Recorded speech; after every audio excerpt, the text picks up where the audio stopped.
Have you got an update in terms of the number of cases in Victoria? And is the news still encouraging on that front? I do, Kieran. There are 1,328 confirmed cases of coronavirus. That's 9 more than yesterday. The really important point to acknowledge as well is that we've had a further death. A man in his 80s has died in hospital. That takes to 15 the total number of Victorian fatalities. I want to make the point, though, that on Friday there were 3,522 tests that were conducted. That's a big increase on the numbers that we were doing when we were much more focused on returning travellers and the close contacts of returning travellers. So we're looking more, we're finding cases, and that gives us confidence that we are being very successful in terms of suppressing this virus. 9 more cases. We had, I think, on Thursday only 1 additional case. These numbers do jump around a little bit, but the increases are small, and that should be a point of pride for every Victorian. The strategy's working because people are staying home, protecting the health system and saving lives. The suppressing continues. Can we eliminate the virus? Well, look, when you are as successful in suppression as we are, then the notion of being able to eliminate coronavirus becomes within reach. But look, I think the most important thing is National Cabinet has agreed that the suppression strategy is working, and we need to stay the course on this. As difficult, as frustrating as it is for people not to be able to do the things that they love, as significant as the economic damage is, the damage to lives and indeed the economic cost of that. If this was to get away from us, Kieran, the way it has in New York, for instance, or many European cities, then there'll be a very big economic cost, as well as, of course, the complete tragedy of many, many thousands of Victorians, many thousands of Australians dying. The Victorian school situation is different to that in New South Wales. In fact, your message does seem at least different in terms of your nuance to that of the Prime Minister. Why are you hardline on this? Why don't you want kids back in the classroom? Well, I don't think that having 1 million students across 3 sectors moving around the community every day, plus their parents doing drop-offs and pick-ups, plus a full complement of staff, is either consistent with our message to stay at home and protect our health system, nor does it achieve anything other than spreading this virus. We're asking a lot of Victorian parents, and I'm so proud to think that they're doing the right thing. We've got a very small number of kids at school, and it's perfectly fine to send your kids to school if you can't have them learning from home. But if you can have your kids learning from home, they must learn from home. The Prime Minister was very clear, I think, on Thursday or Friday, where he made it very clear to all Australians that if you want to know what to do in Victoria, then it's the Victorian government you should be listening to. And that's a critical point, Kieran. National Cabinet's working well, principally because there's a fundamental recognition that we've all got to flatten our own curve. We've all got to deal with the circumstances that we face at a state level. If we all do that, then of course we'll have a much better national response. Doesn't the health advice say, though, that it's okay for schools to be open? Isn't that the broader advice? It's certainly something the Prime Minister keeps pointing to.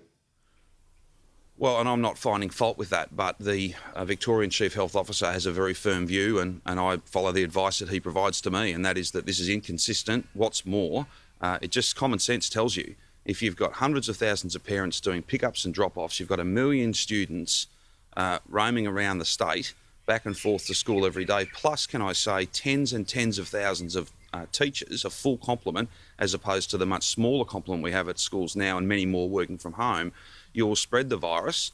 I think you'll also find, Kieran, many parents won't send their kids to school.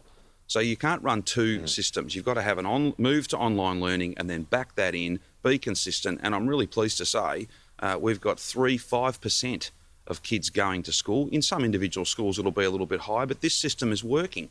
And I'm very, very grateful and proud of Victorian parents and all Victorians. They're following the rules, the vast, vast majority, and that's why we see these very encouraging numbers, fragile numbers, but very, very encouraging numbers. There's not a city in the world where this has got away from them that wouldn't swap their position with ours right now.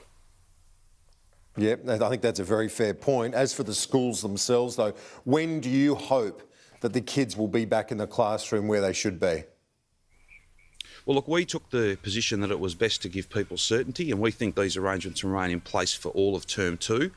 If that was to change, though, if we were to continue to see very stable numbers, if we was continue to see this progress that we're making, then of course we would always reserve the right to look at those arrangements, like all arrangements. The National Cabinet's had a discussion about trying to ease off some of the more social restrictions. Some of the ones that do the biggest economic damage, Kieran, I think will be very challenging. Bars, restaurants, cafes, those sorts of things.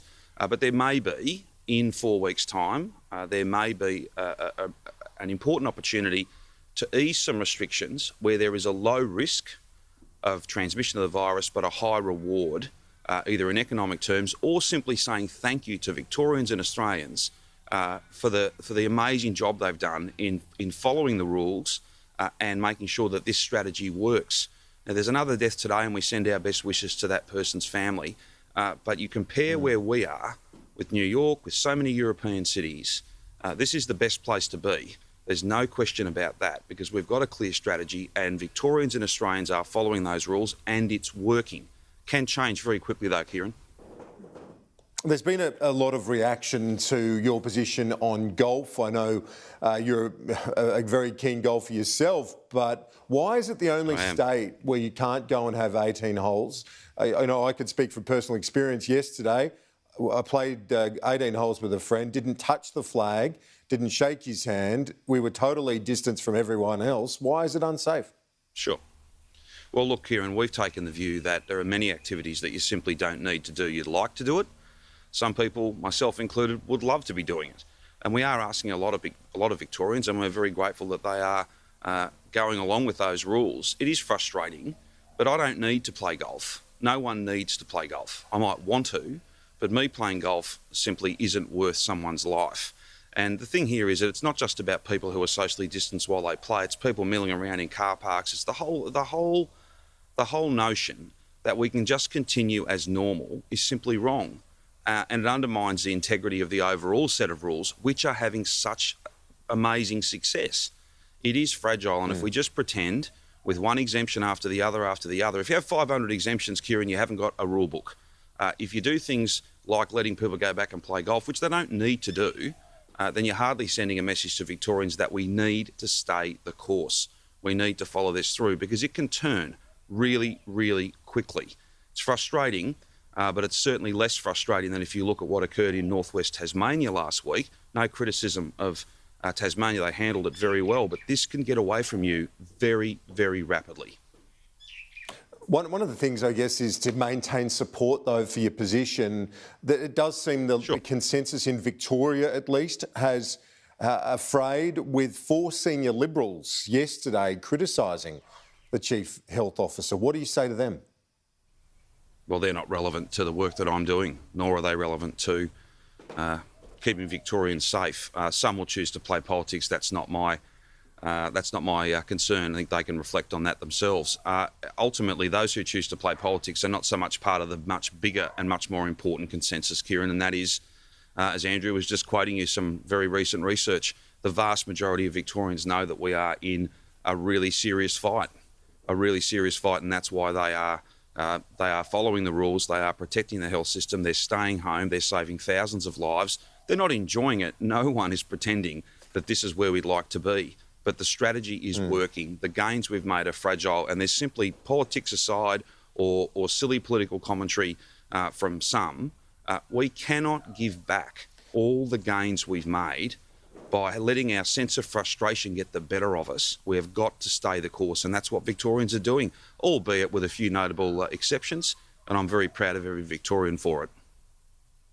You're right, but you're right to the point. I mean, I think there are many cities around the world, many countries around the world who would envy where we are at the moment. We hope that it continues. In terms of the economic impact, it is huge, isn't it? You've got an appropriations bill, as I understand it, introduced on Thursday, $10 billion for 19-20, $14.5 billion for 2020-21. How is that money going to be spent? Well, that money's there to save jobs and to save lives. And the truth of the matter is, Kieran, we don't know exactly what the health cost will be. And whilst we've got a good sense of the economic damage that's been done by our appropriate response and proportionate response to this global pandemic, the detail of it, which industries are going to need the greatest level of support once we get to the other side, that isn't clear to us. And the cost of borrowing is so low at the moment. And of course, we came into this with, we would say, the country's strongest performing economy, the strongest balance sheet in the country.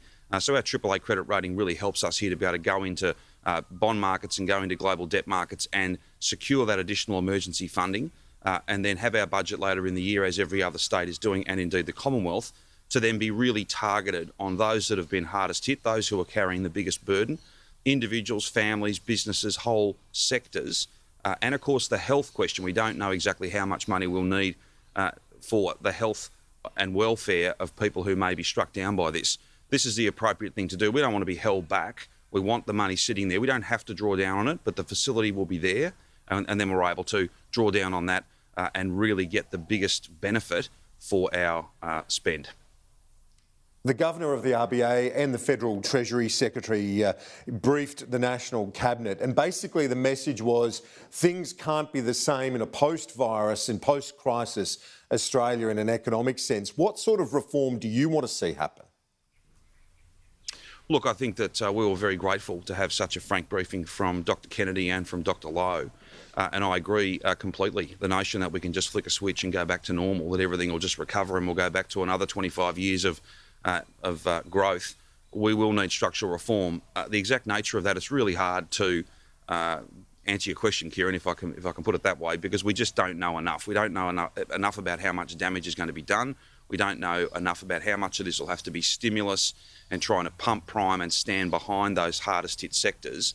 And then there'll be, if you like, a background to that, a broader set of really big national reform opportunities. And indeed, Governor Lowe and the Secretary of the Treasury, Dr Kennedy, were very clear on the fact that it wouldn't just be a national agenda. States would have to pursue their own reform agendas. I don't have announcements to make about that today, but I think it was very important advice. I think both Federal Treasury and the Reserve Bank are doing an outstanding job. And I, for one, am very grateful for the very frank way in which they've engaged with First Ministers. And just finally, many of us, and you touched on it before, but many of us have been so encouraged by the National Cabinet as an initiative. Is there a place for it to play in that reform agenda? Well, for my sins, Kieran, I think I'm the longest serving person around that table.